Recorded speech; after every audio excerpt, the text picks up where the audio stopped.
March. When was the last time he asked you to do it? We were in constant contact with his agents, Ed and myself personally, March, April, May, June. So. He also indicated that he planned to come this week. Did you when get that message from him? No, I didn't get that. When I talked to him on Thursday, I told him why we were releasing him, and I told him I wish him the best, and I hope he gets what he's looking for. So, kind of the end of the conversation. Chip, some people look at this and they say, well, he didn't fit the culture that Chip Kelly has here. First, is that true? And secondly, what is your culture? No, not at all. It's not true. You know, it was a money issue, and we just didn't come to terms on a money issue. So. How would you describe your own culture? I really don't. I don't think about what it is. There are a bunch of guys that are working very hard, and that's what we're looking for. So, and Evan works very hard. We weren't. It was a money decision, and we just weren't on the same page on the money. So. How's Ryan Matthews look to you during his past season? Yeah, Ryan's been a really good addition to us. Big physical running back. You know, I don't think you really know how actually big he is till you kind of pull up next to him. You know, he's almost 230 pounds. I mean, he can really run. He's explosive. I think when he sees a hole, he can change gears and accelerate through it. You know, we're using him a little bit on kickoff return, I think, because of taking advantage of that speed. There's not a lot of guys that have that speed that go along with that size, but we're real excited about having him. He's worked extremely hard here since we got him. Came in right after we acquired him, has been working really hard. That whole group is doing a great job, a bunch of running backs, but we're excited to see what he's like. And it'll be a lot different, too, with the pads on because, you know, obviously they're letting him go. But I think he's one of those guys when the pad's on that will become even bigger because he's going to be a real tough guy to tackle and bring down. Your scheme, how interchangeable are cornerbacks and safeties, or how much do they have to be? And can you envision a day when we just say defensive back and not cornerback and safety? I think you have to be somewhat interchangeable because our safeties have to cover.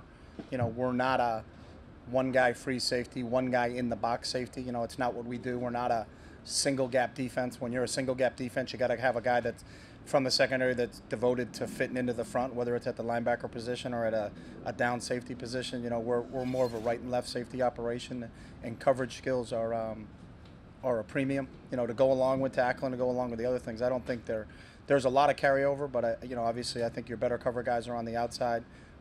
You know, but you'd like to get four guys if you're playing with a base defense, four guys that can do it all, that can cover and can tackle. Chip, along those lines, what have you seen out of Eric Rowe, and where do you think he's best fit based on? Eric's a corner. You know, that's where we have him at. That's where he'll be for the foreseeable future in terms of where we are. It's very difficult for someone to learn multiple positions in terms of being able to fit in.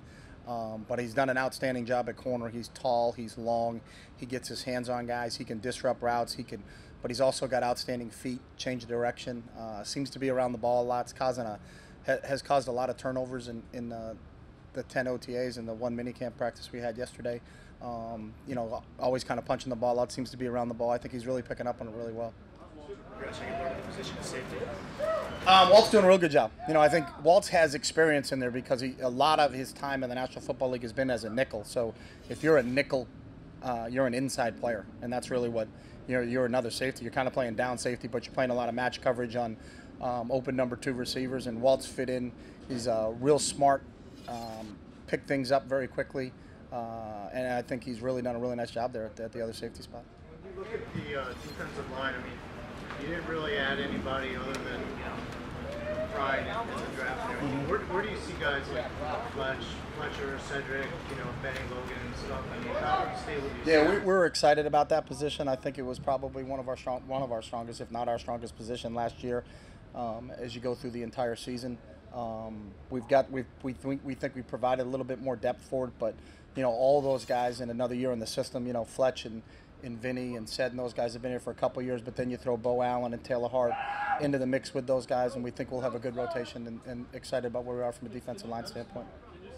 Can you see an expanded role for Vinny? I know he's not a starter, but still ways to get him on the field more in different ways at all? Yeah, it depends on the situation, but Vinny's doing a hell of a job.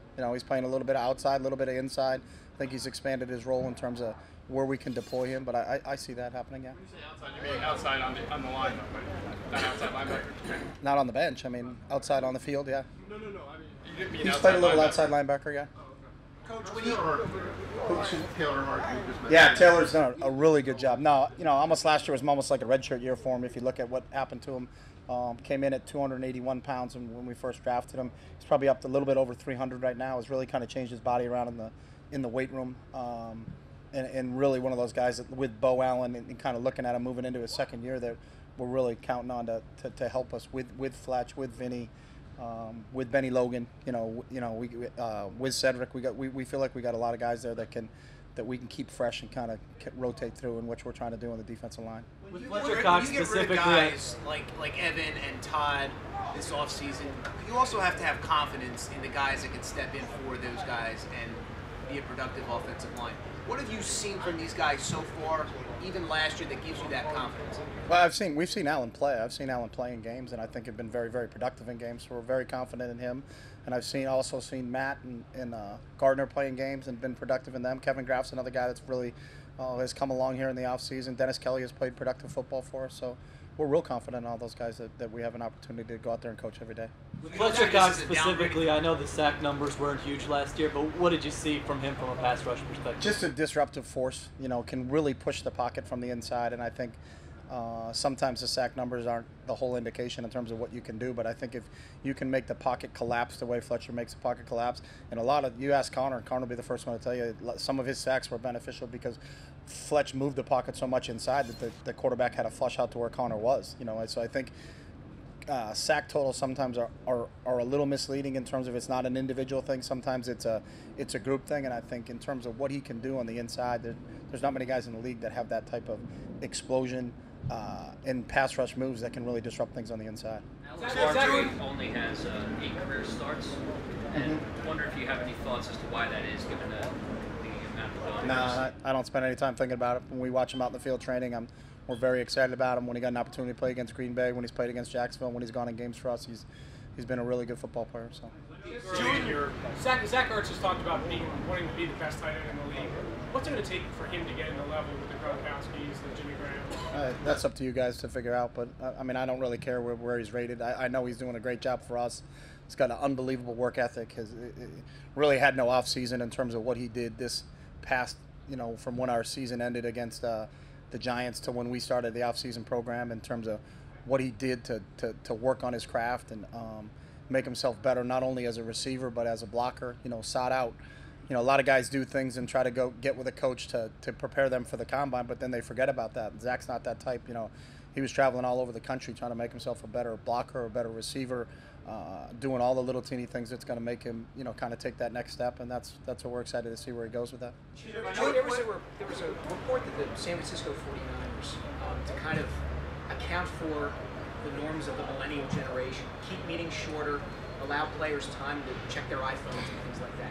Do you take any of that kind of stuff into consideration when you deal with your team, the pace that you guys move at? Any of that? Yeah, our meetings have always been structured in a very short manner. We understand exactly how much time a meeting should be devoted to. They're a lot different. Our meetings have always been a lot shorter since I've been here, and even when I was at Oregon. So, we've never met for more than an hour.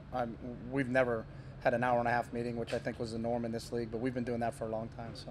Chip, I know early in your tenure as having full control, but do you foresee a difficult balance between having to be the guy that makes those decisions and how your reputation will be in the locker room with the players and being a coach and being there with them on a daily basis? No, I don't. At some point, though, are there going to be players that aren't going to be happy with the contract? I think that happens everywhere. Happens in any type of business.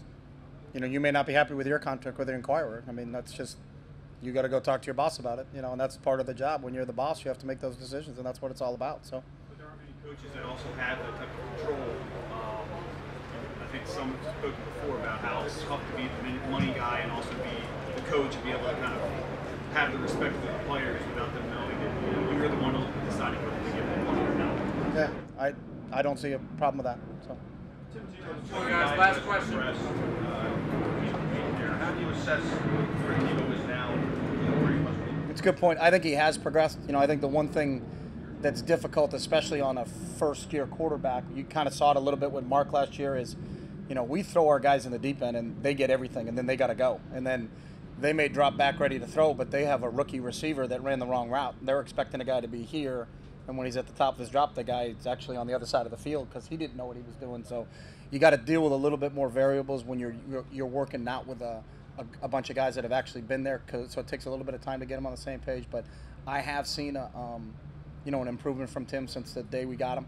In terms of his knowledge of what we're doing, understanding where everybody is. You know, there's a whole process, and for him, what we have done is different than what he's done anywhere else. So in terms of learning our terminology and how we do things, I think he's really, each week you've seen an incremental bump in him. So excited to see where that takes him, and it'll be a good competition as we get into August.